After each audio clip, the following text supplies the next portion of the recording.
Hey guys, and welcome back to Movies with Michael. With the Tom Holland trilogy of Spider-Man films about to wrap up in just a week's time with Spider-Man No Way Home, I'm sitting down right now to discuss my thoughts and conclusions on the Andrew Garfield era of Spider-Man films. Now, recently I made a video talking about my thoughts and conclusions on the Tobey Maguire era of Spider-Man films, and if you haven't watched that video, you can check that out right now. But without further delay, let's get into today's video.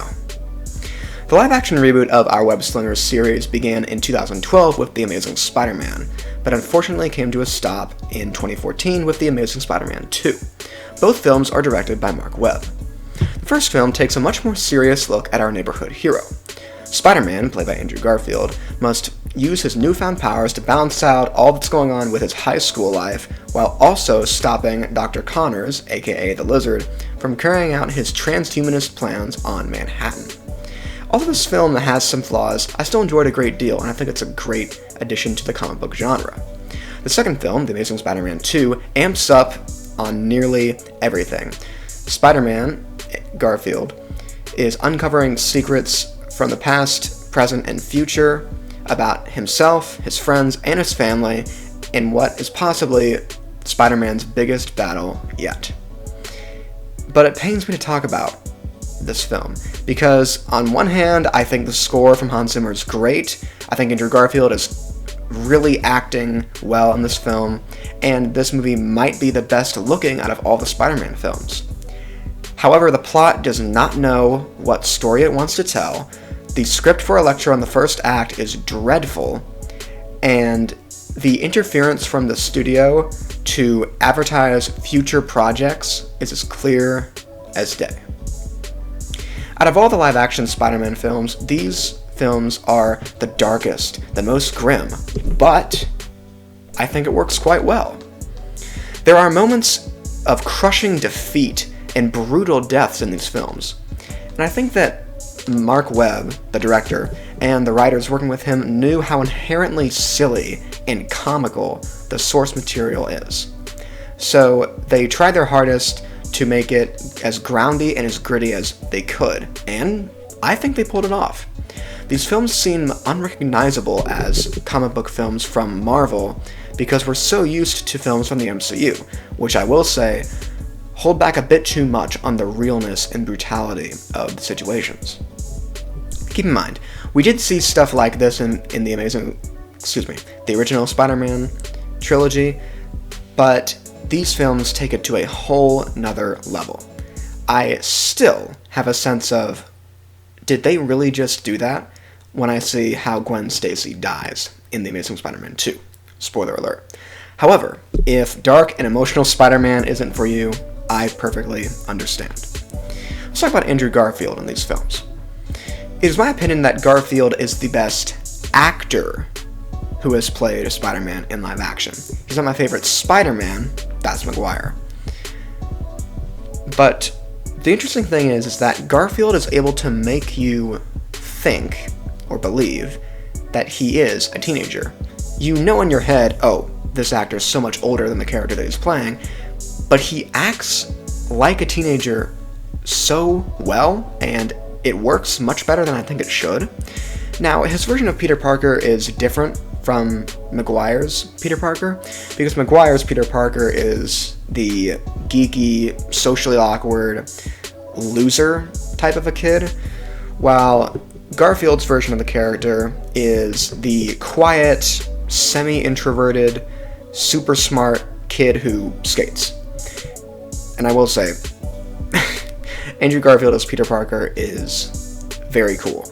Which some could say, oh, well, that takes away from the story, that doesn't really make him Peter Parker. True, I can understand why you would say that, but I actually really like him as Peter Parker. And these films, although only 2 films, really have a lot of moments for Garfield to show his range of acting, and that's great, I absolutely love it.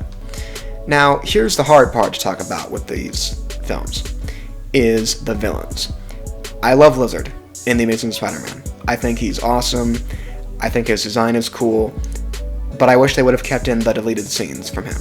And speaking of deleted scenes, the deleted scenes of Green Goblin from The Amazing Spider-Man 2 should have been kept in. because it adds so much more. They look so cool, and if they would have fixed the VFX, of course if you watch those deleted scenes now, some of the VFX stuff is not complete because they weren't put into the final product. I wish it would have been kept in, because in the movie, he is only Green Goblin for maybe 5 minutes, maybe not even that, and he gets sidelined up until the third act. And then we get to Electro. Yes. I actually felt bad for Jamie Foxx, because that script for him in the first act, yeah, not working. Not working at all. To finish it up, I would say with Rhino, what they did with Rhino, okay, I guess. I'm not really quite sure whether I like or dislike it. The metallic suit looks better when it's on all fours. When it's up standing on its hind legs, it looks kind of weird. But yeah, that's pretty much all I have to say about the villains in these films. Unfortunately, we will never see a third to complete the trilogy, even though Sony tried Sony tried very hard to promote other projects from their Spider-Verse in The Amazing Spider-Man 2. But even if we could have gotten it, I'm not sure how they could fit Goblin, Rhino, Scorpion, Vulture, Doc Ock, and another villain to make it the Sinister Six. I don't know how they could have done that in one movie. But hey, in No Way Home, we have 5 villains, so we'll see how that goes. I'll say that I like both these films.